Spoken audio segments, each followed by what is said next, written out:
everyone, welcome to the next Vanheim part. So I casted Curse of Blood successfully. I found a couple magic sites actually. What was here? A mineral cave, which is alright. Here I found a rain ridge. Oh, this is great. Yeah, that's really good. Didn't find any other sites. Got a decent number of blood slaves. None of these battles are very exciting. Just like killing indie stuff. Do these guys even have a commander? No. So yeah, they're just running away. There's not really anything that's going on in these battles here. Just Van Roos retreating from the frog. I lost more of my scouts. These are the events.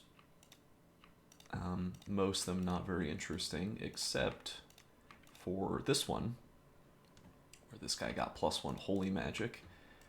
So he became a priest level 3, which is very important because now this guy can claim thrones. So this is a pretty nice little boon that I got, so much that I bothered to rename him and immediately give him some protection with this anti-magic amulet. Gotta make sure to keep that guy alive. So I'm sneaking him over here to 192 because now I've got a Holy 3 unit that can take the throne. So might as well do it right now. Who's walking over here? Oh, just the lizard. Yeah, I mean, we're blood hunting with pretty extreme efficiency now. I'm still casting Call of the Winds. It's still just as bad an idea as it was last turn. It would be trivial for me to get the next level of Conjuration and summon some Great Eagles. Just making errors. Making a Vine Shield, though, is not an error. And I'm moving some... moving this Van Heers over here to kill these Tritons underwater. Should be able to do it with a Vine Shield, even though he does have a Frostbrand. Forging more Dwarven Hammers, because I'm forging a lot.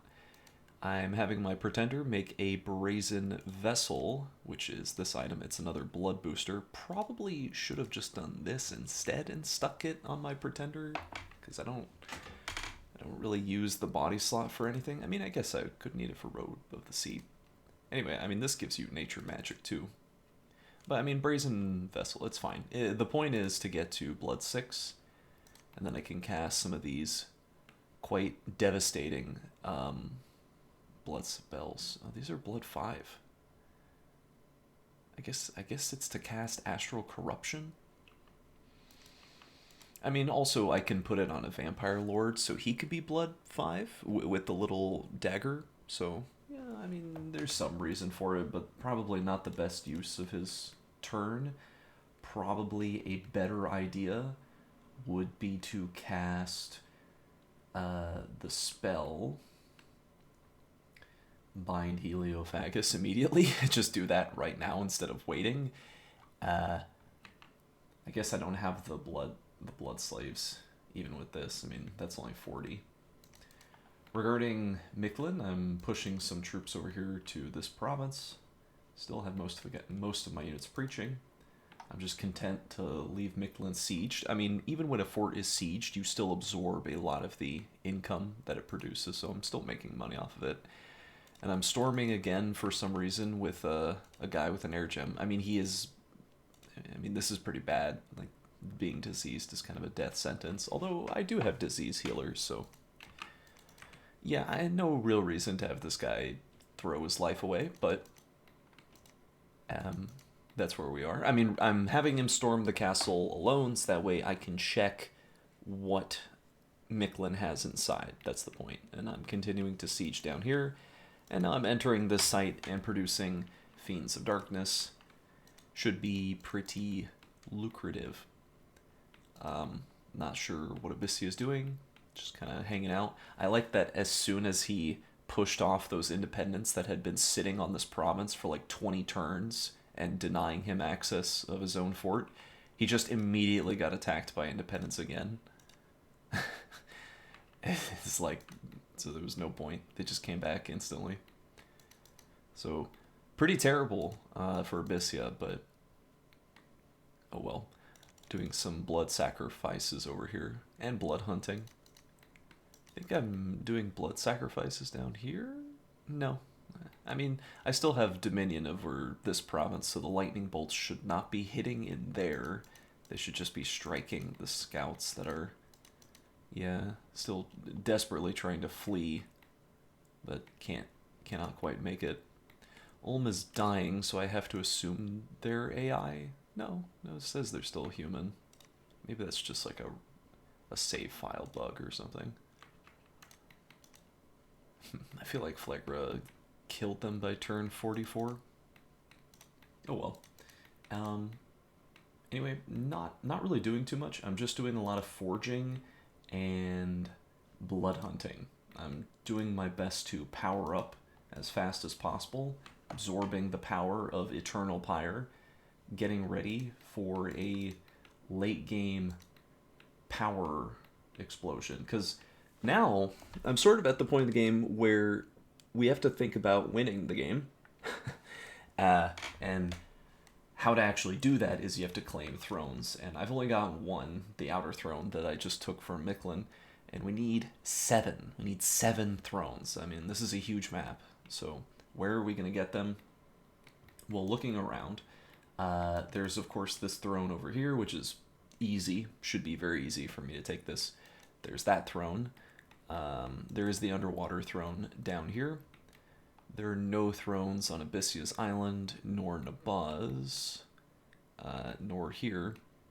However, there are a couple thrones down here. There's one in Man's Old Territory, and then another in Man's Old Territory. So those are for consideration. This one is adjacent to me, although, you know, it's got a palisade. Probably will soon have a bigger fort, as Marignan can build up to citadels. There's this one, obviously, that's completely within the realm of possibility. There's nothing over here in Agartha's land, except this, on his border, I suppose. So that's pretty important. There's this throne down here.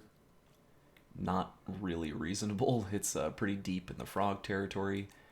And there's this one here, also pretty, you know, far away from me, being in Marignan's. And there's a throne all the way here on the other side of the world, which is definitely the most unreasonable to take. So, for 7 thrones, there's some easy ones. This is easy. That's 1, 2, 3, maybe 4, only because it's independent. Maybe 5. I mean, it's underwater. Nabaa is like completely surrounding it. You know, okay, maybe 5. If I go to war with Marignan, I've got 6 here. 3 of these thrones are pretty precarious. Can't realistically defend all of them very well. And one of them would require me going to war against one of the strongest players on the board. Maybe the 3rd strongest, if I consider myself and or Nabaa to be competing for number 1. Then Zabalba and Marignan are competing for 3rd, maybe. That's my estimation. If I fought Zabalba, I wouldn't really get any thrones. I mean, maybe I could get this if I took over his entire country, but it would be pretty difficult. So, anyway, we've kind of got like 6, you know, assuming these, which means it's got to be one of these 2 down here, or, yeah, one of these 2 over here, because this is just like, this would be crazy to try for. So regardless, if a throne rush is in the cards, then it's going to have to be pretty damn precise, and everything's going to have to line up very, very flawlessly, or else I'm doomed. If a throne rush is not possible, then I basically have to wipe out completely 2 of the great powers. Like, probably Marignan has to die no matter what. And then it's the factor of, am I attacking Zabalba or am I attacking Nabaa? Because either one, if I completely wiped them out and I took all their land, then I would win the game. Because I would have enough thrones to comfortably get over the threshold, and at that point, I mean, who can possibly oppose me when I have like 75% of the board at that point? That was my thinking around this time period, anyway. Otherwise, I am site searching everywhere I can, and I'm gonna continue to do that. I'm forging a robe of shadows, actually. I don't know why, I guess for my pretender, maybe, to have? I don't know why I'm forging that. Waste of time. Need to be forging this stuff to kill Miquelin's god.